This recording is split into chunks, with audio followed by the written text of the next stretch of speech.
Azerbaijan was sweet relief for Williams, with Lance Stroll finishing 8th, but the squad is still suffering its worst start to a season since 2013. It's an unpleasant situation for the British team. Its aggressive new FW41 meant to signal a return to competitive running after 2 years finishing a mediocre 5th in the constructors' standings. You'll notice a lot of changes in the shape, particularly around the side pods and various other noticeable differences to last year's car. It's been called aggressive. I think we'll see whether that translates into performance. But it hasn't. Stroll taking 4 points for 8th in Baku after finishing the first 3 events in 14th. While rookie Sergei Sirotkin retired in Australia and Azerbaijan and came home 15th in both Bahrain and China. The pair stuck with a car unstable on turn-in, the team sacrificing straight-line speed for downforce, but not making up the deficit.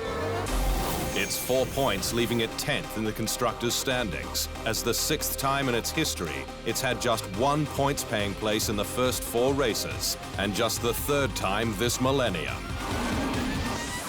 The current predicament, a painful reminder of its most recent dark days in 2011 and 2013, when it scored just 5 points in total for each season, finishing down the order, above startups like Marussia and Caterham. This is a team that's come from a position of being 9th just a few years ago, and we always need to remember that, and we need to remember how far we've come, and that's been the result of a lot of hard work by a lot of hard people. The way back to better results is via its Chief Technical Officer, Paddy Lowe, who, with former team Mercedes, delivered and developed a string of race-winning and championship-winning cars. And with Williams as well, during F1's active suspension era, at the height of its success in the early 1990s.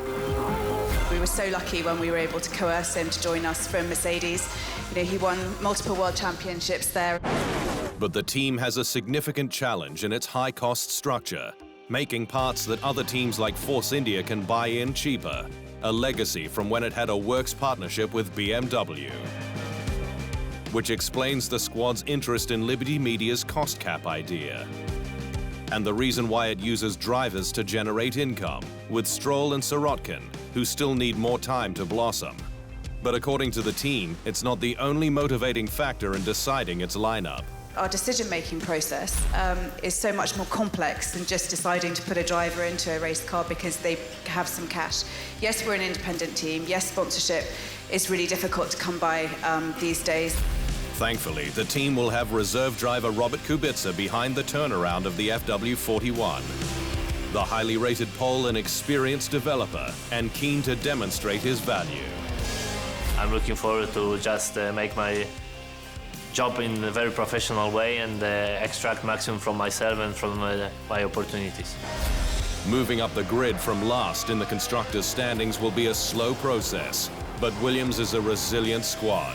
It's head down for now as the hard work begins in earnest. TheInsideLine.com for everything Formula One.